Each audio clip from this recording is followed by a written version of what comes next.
முகமது ஷாகுல் அப்படிங்கிறவங்க கேட்குறாங்க, எந்த ஊர்னு தெரியல. நான் பேங்கில் வீடு சார்ந்த கடன் பிரிவில் வேலை செய்கிறேன்.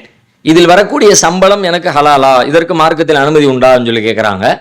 பேங்க்கில் வேலை செய்கிறதே குற்றம் அப்படின்னு நம்ம சொல்ல முடியாது. நம்ம எந்த ஒரு காரியத்தை, எந்த தொழில் வியாபாரம் எது செஞ்சாலும் அதில் நாம் எப்படி செய்கிறோம், அதனுடைய வருவாய் எப்படி அமைஞ்சிருக்குங்கிறத பொறுத்து தான் அது ஹலால் ஹராம் தீர்மானிக்கணும். இப்போ பேங்க்கில் பெரும்பாலும் வட்டியை மையமாக வைத்து தான் வங்கிகள் செயல்படுகின்றன. அதில் போடுற இன்வெஸ்ட்மெண்ட்டு, அதுக்கு எடுக்கிற லாபம், போக்குவரத்து எல்லாமே 90% வட்டியை பிரதானமாக கொண்டது தான் பேங்குடைய வியாபார முறை என்பது. ஆனாலும் அதில் வட்டியோடு சம்பந்தப்படாத விஷயங்களும் அமைந்திருக்கிறது. சில மார்க்கத்தில் தடுக்கப்படாத வட்டி இல்லாத இன்சூரன்ஸ் ஸ்கீம் எல்லாம் பேங்க்ல இருந்து பண்ணுறாங்க.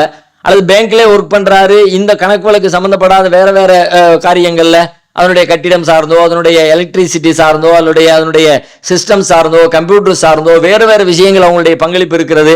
அப்படின்னாலும் அதை அவங்க குறை சொல்ல முடியாது. இவங்க நாம் செய்யக்கூடிய வேலை என்ன வேலை, எதுக்கு நம்ம ஊதியம் பெறுறோம், நமக்கும் அந்த வேலைக்கு முன்னாடி தொடர்பு, அப்படித்தான் நம்ம பார்க்கணும். அப்படி பார்த்தா நீங்க சொல்லக்கூடிய விஷயத்துல வட்டி வருவதற்கான வாய்ப்பு இருக்கிறது. ஒரு வீடு கடன் அப்படின்னு சொல்லி சொன்னா, வீட்டு கடன் கொடுத்து வாங்குறது எல்லாமே வட்டியை மையமாக வச்சு தான் எல்லா வங்கிகளும் செயல்படுகிறது.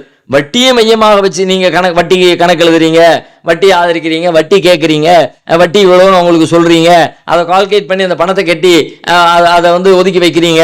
இந்த மாதிரி வட்டி சார்ந்த காரியங்கள்ல நீங்க பங்களிப்பு செய்யறதா இருந்தா மார்க் அடிப்படையில் அதுல இருந்து விலகிருங்க. அல்லாஹ் வேற ஏதாவது ஒரு சிறந்த ஒரு வாய்ப்பு உங்களுக்கு தருவான். உமை எத்தகில்லாஹ யஜஅல் லஹு மஹரஜா. அல்லாஹ்வை யார் அஞ்சுகிறாரோ அவருக்கு அல்லாஹ் ஒரு போக்கெடுத்தை ஏற்படுத்துவான் என்கிற அடிப்படையில் அல்லாஹ் அதை விட சிறந்த ஒரு வாய்ப்பை வசதியில் ஏற்படுத்துவான்னு சொல்லிட்டு அல்லாஹ் மேல நம்பிக்கை வச்சு வெளியே வந்துருங்க. இல்லை உங்களுடைய காரியத்தில் வட்டி சார்ந்த எதுவுமே இல்லை, அது அல்லாத தொடர்புகள் தான் இருக்கிறதுன்னு சொல்லி சொன்னா நீங்க அதற்காக அந்த வேலையை உதறிவிட்டு வர வேண்டிய அவசியம் இல்லை.